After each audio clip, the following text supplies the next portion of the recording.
सिद्धाणं नमो आयिरीयाणं नमो वज्रायाणं नमो लोये सब साउणम। पंच परमेष्ठी भगवंतों की, गणाचार्य भगवान विराग सागर जी महामनराज की, पट्टाचार्य भगवान गुरुवर विशुद्ध सागर जी महाराज की, या हम सभी अपने जीवन में सुख और गुणों की अभिवृद्धि के लिए नीति के विषयों का श्रवण कर रहे हैं। नीतिकार हमें सिखाते हैं कि हमें सबसे पहला पुरुषार्थ अपनी सफलता और अपने लक्ष्य की ओर करना चाहिए। एक व्यक्ति घर से गाड़ी लेकर के निकलता है और जो गली दिख जाए वहीं घुस जाए, जहाँ चाहे वहीं गाड़ी खड़ी कर ले। उसे किसी ने पूछा कि भाई साहब कहाँ जाना है, कहाँ घूम रहे हो? सोचा नहीं कहाँ जाना है। ये ऐसे लोग हैं जो चल तो रहे हैं, गति तो है, लेकिन दिशा नहीं है। दिशा विहीन व्यक्ति कभी कुछ नहीं कर सकता। अपने जीवन में कुछ न कुछ सफलता और कुछ न कुछ या कोई न कोई सिद्धि के लिए हमें निरंतर पुरुषार्थ करना चाहिए।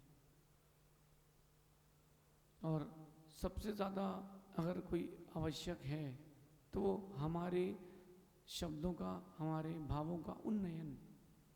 हम कैसे अपने आप को ऊंचाइयां दे पाएँ, हम कैसे दुनिया से खुद को अलग प्रेजेंट कर पाएँ, ये तो सबसे इम्पोर्टेंट काम है। आज की नीति में अपन सीखेंगे कि वाणी सिद्धि कैसे होती है। वाणी को सिद्ध करना बहुत कठिन काम है, लेकिन वाणी सिद्ध हो जाए फिर सब काम सरल है।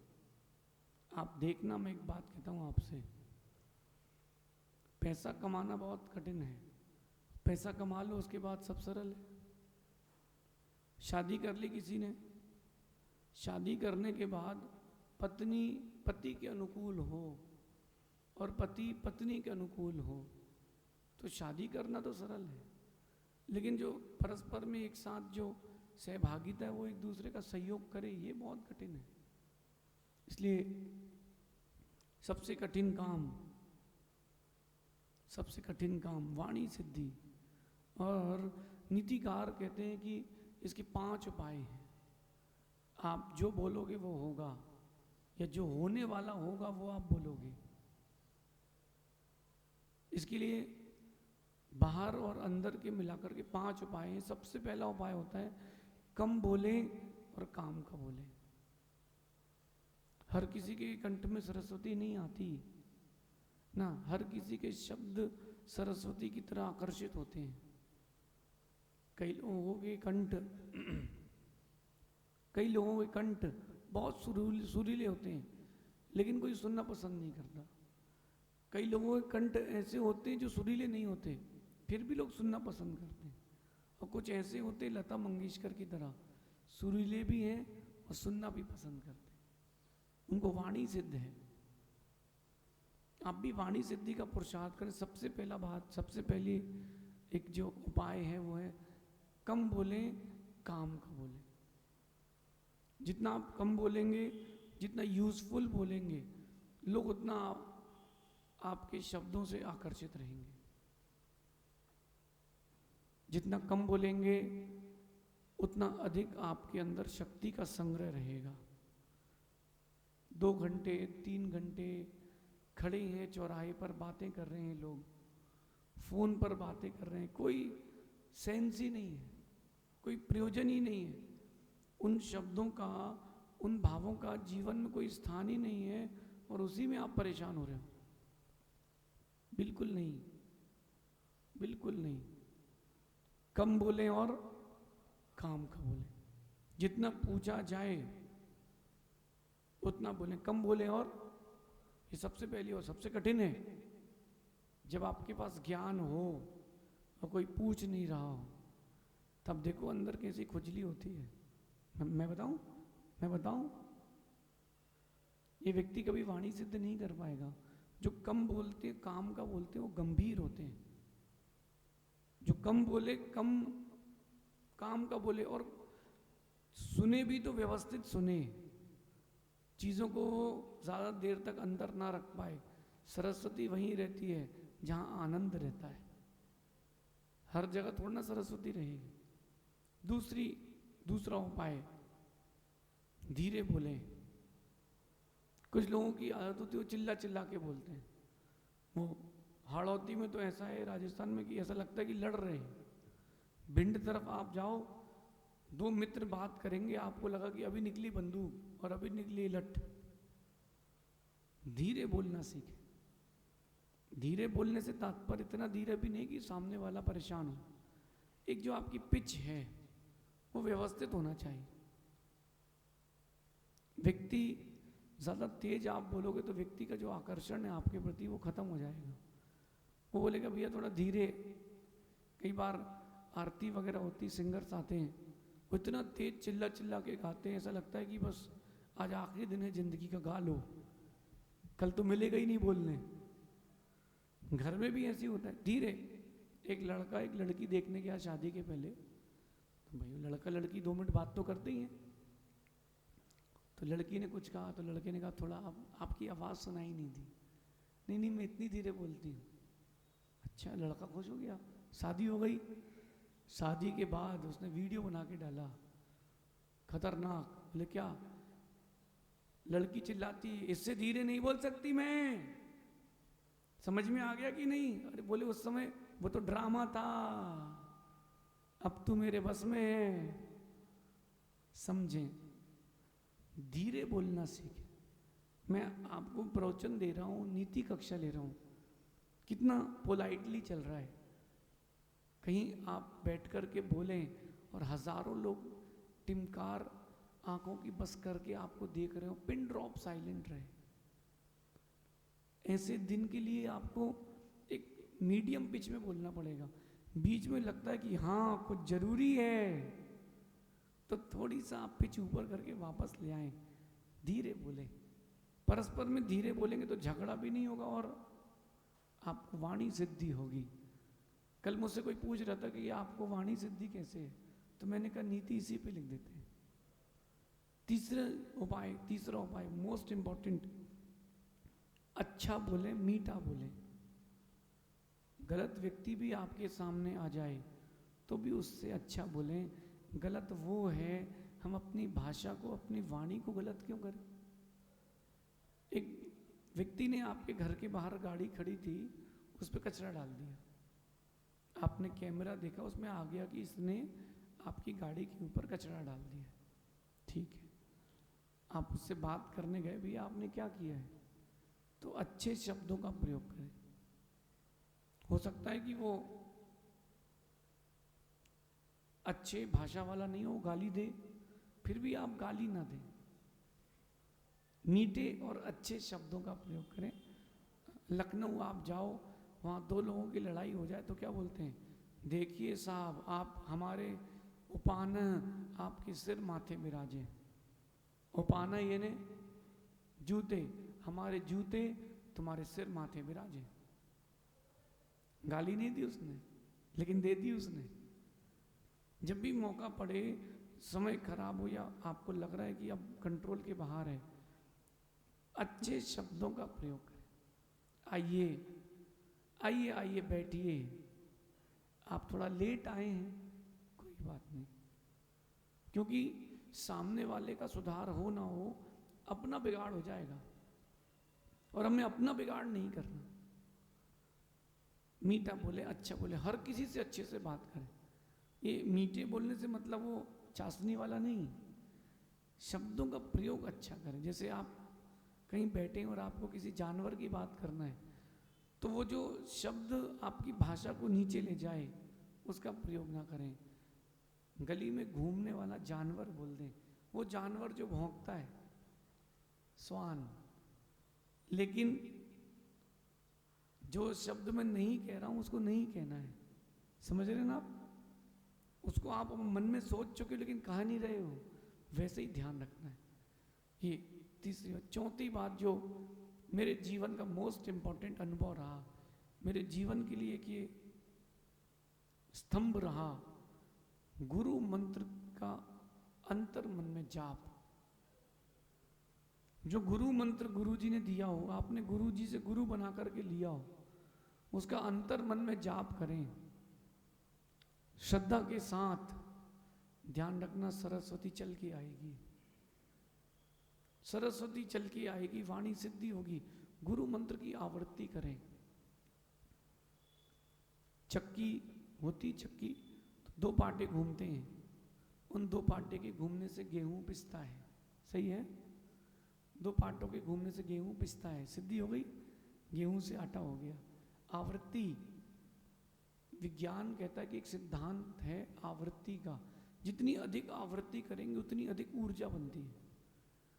न्यूक्लियर प्लांट्स होते हैं जो बिजली बनाते हैं, वो क्या करते हैं? टरबाइन घुमाते हैं। डैम होता है, उसमें क्या करते हैं?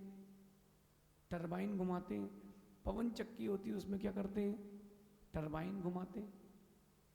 अल्टीमेटली क्या होता है?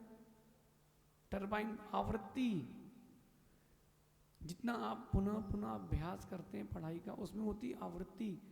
ऐसे गुरु मंत्र जो होता है, श्रद्धा के साथ जिसने आवृत्ति की है उसको वाणी सिद्धि होती है।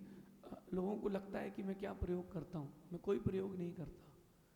जो गुरु जी ने हमको मंत्र दिया है हम उसी का प्रयोग करते हैं। पंच परमेष्टि वाचक वो मंत्र है और हमारी उस पर अटूट श्रद्धा है। बस कोई आया, गुरुदेवी तकलीफ है, आशीर्वाद है, वो हमने मंत्र जपा, आपको आशीर्वाद है, तुम्हारी भावना सही है, तुम्हारा काम हो जाए। आवृत्ति करें, और जितनी ज़्यादा आवृत्ति करेंगे उतनी ज़्यादा बिजली बनती है। जितनी ज़्यादा आप गुरु मंत्र की आवृत्ति करेंगे उतना अधिक जल्दी आपके वाणी सिद्ध होगी। और ध्यान रखना, आपने अगर उसका गलत प्रयोग किया है तो वो सिद्धि चली भी जाएगी, चली भी जाएगी। और अंतिम 5वां उपाय, जरूरी हो तभी बोलें। जो इंपॉर्टेंट लगे जब तब बोलें। कई लोग व्यर्थ की बातों की व्यवस्थाओं में लग करके अपना समय बर्बाद करते हैं। सामूहिक पूजा चल रही है, हाँ तुम उठो, तुम वहां बैठो, ऐसा नहीं वैसा करो, सब कर लेंगे एडजस्ट, आप परेशान मत हो। और किसी जिसको एडजस्ट, जो एडजस्ट नहीं भी करे तो नहीं भी करे। वैराग का मार्ग, साधुता का पथ इसी विषय का है। जरूरी हो तो बोलें, जरूरी नहीं हो तो शांत रहें। दुनिया को सुधारने का ठेका नहीं है, दुनिया से बोलने का हमारा कोई कॉन्ट्रैक्ट नहीं है। जरूरी हो तो बोलें। मैंने पूछा कि आप बताइए ये क्या होता है, तो वहां से बोलना चालू कर दिया किसी ने, ये ऐसा होता है। तुमसे पूछे ही नहीं, आपसे पूछे ही नहीं, बेइज्जती और हो जाएगी। समझना, बेइज्जती और हो जाएगी, लोग आपकी इंसल्ट कर देंगे। जरूरी हो तो बोले, वरना शांत रहे। टीसी आया ट्रेन में, यहाँ कौन बैठा है? सर मुझे नहीं पता, वो बाथरूम में जाके छिप गया है। ये लोग 3 लोग आए हैं, इतना सारा बोलने की जरूरत क्या है? दूसरे की हाय लग जाएगी। जितने इंपॉर्टेंट हो उतना बोले। गुरु भी कुछ पूछे, जितने इंपॉर्टेंट हो उतना ही उत्तर दें। ज्यादा उत्तर के चक्कर में रहेंगे तो अनुत्तीर्ण हो जाएंगे। एक व्यक्ति के यहाँ इनकम टैक्स के लोग आए, तो भाई इनकम टैक्स का आदमी आया, वो सब चीजें नोट कर रहा था। उसने पूछा है घड़ी कितने की लाए थे, ये घड़ी कितने की लाए थे? इतना बोल देता कि 1000, 2000, 5000 जितने की थी। वो कहता है जब मैं दुबई गया था तब लाया था। दुबई की टिकट दिखा तू, कितने दिन के लिए गया था, कितने होटल में रुका था, कहाँ क्या खाया था, वहां से सोने का क्या लाया था, सब निकाल। दुबई गया तो सोने की चेन तो लाएगा, खोल इसकी तिजोरियां। जितना पूछा उतना बोले, जो जरूरी हो वही बोले, इंपॉर्टेंट ना हो तो ना बोले। जिस चीज से आपकी इमेज जाए वो तो बोले ही ना। ये 5 उपाय हैं वाणी सिद्धि के। जिसने इन 5 उपायों पर काम किया है, सरस्वती कंठ में आएगी। अब वो कब आएगी, कितनी देर में आएगी, वो तुम्हारे बुलाने पर है, तुम्हारे धीरज पर है, तुम्हारे अभ्यास पर है, तुम्हारी एकाग्रता पर है। कई बार ऐसा भी होता है, मैंने देखा, अनुभव किया है कि सोचा नहीं कि सरस्वती प्रकट हो जाती है। कोई देवी नहीं है, ना कोई वीणा लेकर के बजाने के लिए कोई खड़ा है। सरस्वती मतलब वो जो आपके हृदय में जिनवाणी के रूप में। मैं जो आपसे कह रहा हूं, मैं रट के नहीं आया हूं, ना मैंने उसके लिए 2 घंटे प्रैक्टिस की है। मैं जो आपसे कह रहा हूं, मैं पहले बैठने के पहले बोलता हूं कि हे माँ सरस्वती, मैं गद्दी पर हूं। अगर कुछ गलत निकल गया तो लोग हंसी तुम्हारी करेंगे, तो क्या करूं? सरस्वती पूछती तो क्या करूं? तो मेरे कंठ में, मेरे मस्तिष्क में, मेरे मुख में, हृदय में, हाथों में आकर तू विराजमान हो, ताकि मुझसे कोई गलती ना हो जाए। फिर आप देखो सरस्वती क्या आपको सपोर्ट करती है। लेकिन आपका आचरण पवित्र हो, आपकी भावनाएं पवित्र हो, आप उस वाणी सिद्धि का दुरुपयोग ना करते हो, किसी को श्राप ना देते हो। गाड़ी भी तभी अच्छी चलेगी जब आप एक लिमिटेड स्पीड पर चलाते हैं। ज़्यादा स्पीड कम स्पीड, ज़्यादा स्पीड कम स्पीड, एवरेज खराब, इंजन बैठ जाएगा। एवरेज खराब हो जाएगा, इंजन बैठ जाएगा। आप सबके पास फ़ोन होगा, है ना? कब कब चार्ज करते हो फ़ोन को? जब मौका मिल जाए तब। जो लोग जब मौका मिल जाए तब फ़ोन चार्ज करते हैं, इनके फ़ोन का बैटरी बैकअप 80% हो जाता है। 100% चार्ज करने पर भी 80% रहेगा। जब आपके फ़ोन को 10% बैटरी बची हो तब चार्ज करें, तो आपका बैटरी जो बैकअप है वो लंबा चलेगा। ऐसे ही भोजन का भी सिद्धांत है। भोजन का भी यही सिद्धांत है। क्या सिद्धांत है? जब भूख लगी थोड़ा सा खा लिया, फिर थोड़ा सा खा लिया, नहीं नहीं, जब भूख लगे जम के एक बार बैठ करके खा लो। जब भूख लगे एक बार बैठ के भरपेट खा लो। थोड़ा सा, एक रोटी अभी खाई, 2 पराठे 1 घंटे बाद खाए, फिर थोड़ा सा काजू खा लिए, फिर चाय पी ली, बिस्किट खा लिए, फिर रूह अफ़ज़ा पी लिया। ऐसा करने से पेट भरेगा नहीं, उस मशीन को शांति भी नहीं मिलेगी। मशीन को थोड़ा रिलैक्स भी मिलना चाहिए। आपकी जो वाणी है, कंठ है, उसको सिद्ध करना है, थोड़ा रिलैक्स भी देना पड़ेगा। कम बोलें, काम का बोलें, ज़रूरी ना हो तो ना बोलें। सफलता और सिद्धि के लिए जैसा लक्ष्य हो वैसा परिश्रम करेंगे, निश्चित मानना सफलता आपको अनंत गुनी मिलेगी।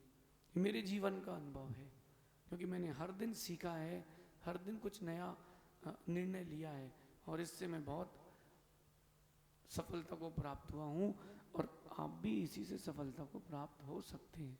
आप सभी वाणी सिद्धि के लिए, सरस्वती के आगमन के लिए ये पुरुषार्थ करें। निश्चित मानना आप बहुत ऊंचाइयां पाएंगे। शेष आगे देखेंगे। भगवान महावीर स्वामी की